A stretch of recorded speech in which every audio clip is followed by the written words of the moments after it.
बरतानिया के तारीखी शहर कैम्ब्रिज में एक और तारीख रकम हुई है।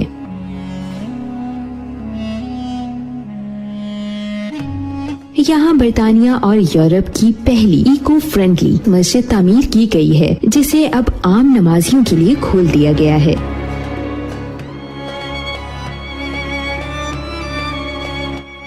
£23 मिलियन की लागत से बनाई जाने वाली कैम्ब्रिज सेंट्रल मस्जिद तकरीबन 12 बरस ज़ेरे तामीर रही।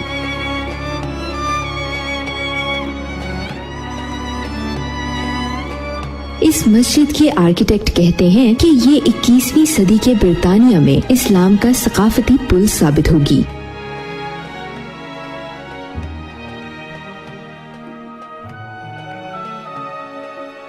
मस्जिद की ट्रस्ट के तर्जुमान डॉक्टर अब्दुल हकीम कहते हैं कि एक अंदाजे के मुताबिक कैम्ब्रिज के 6000 मुसलमान रिहायशी शहर में बनाई गई प्राइवेट रिहाइश गाहों, छोटी छोटी मसाजिद या गुंजाइश से ज्यादा भरे हुए इस्लामिक सेंटरों में नमाज अदा करते थे। इसलिए कैम्ब्रिज में एक मुकम्मल मस्जिद की अशद जरूरत थी।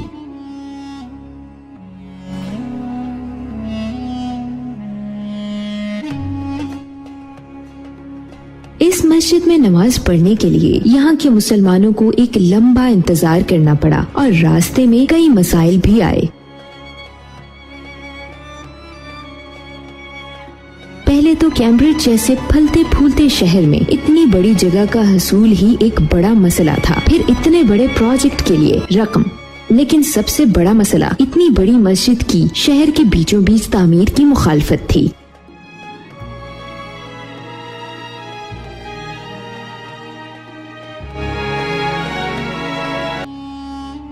इस मस्जिद की तामीर के रूरवा माजी के अजीम गुलकार कीट स्टीवंस हैं, जो बाद में इस्लाम कबूल करके यूसुफ इस्लाम कहलाए और कैम्ब्रिज यूनिवर्सिटी में इस्लामिक स्टडीज के लेक्चरर और मारूफ स्कॉलर हैं।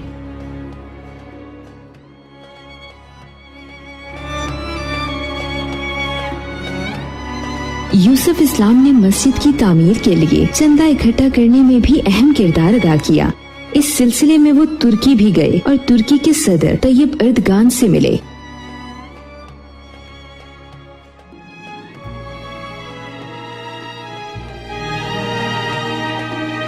तुर्की ने मस्जिद की तामीर में एक अहम किरदार अदा किया, लेकिन सबसे बड़ा किरदार डॉक्टर अब्दुल हकीम है और उन्होंने ही इसे कैम्ब्रिज की एक मस्जिद से यूरोप की एक अहम मस्जिद बना दिया। डॉक्टर अब्दुल हकीम ने कहा था कि ये मस्जिद सबके लिए होगी और इसका ताल्लुक किसी फिरके या जात से नहीं। इनका कहना था कि इस्लाम कुदरती माहौल की तहरीम और चीजों के ज़िया और असराफ से मना करता है और मस्जिद की तामीर में इन बातों का खास ख्याल रखा गया है। मसलन इस मस्जिद के बाहर एक खूबसूरत बाग बनाया गया है जिसमें कोई भी वक्त गुजार सकता है। इस बाग को मस्जिद में वजू के लिए इस्तेमाल होने वाले पानी से सैराब किया जाता है।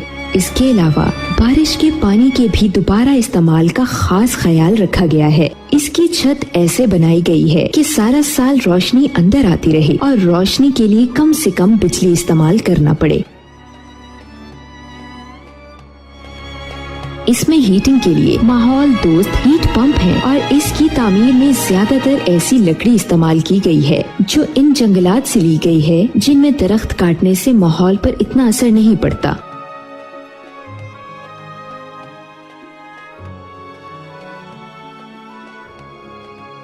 हकीकत में स्विट्जरलैंड से लाई गई लकड़ी का काम ही इस मस्जिद की जान है।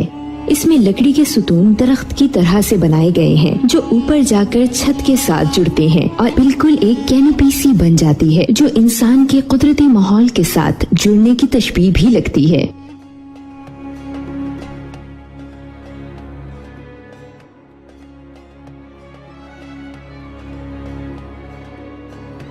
इस मस्जिद में बैक वक्त 1000 नमाजी नमाज पढ़ सकते हैं। इसके ज़ेरे ज़मीन कार पार्क में 82 गाड़ियां और 300 साइकिलें खड़ी करने की गुंजाइश है।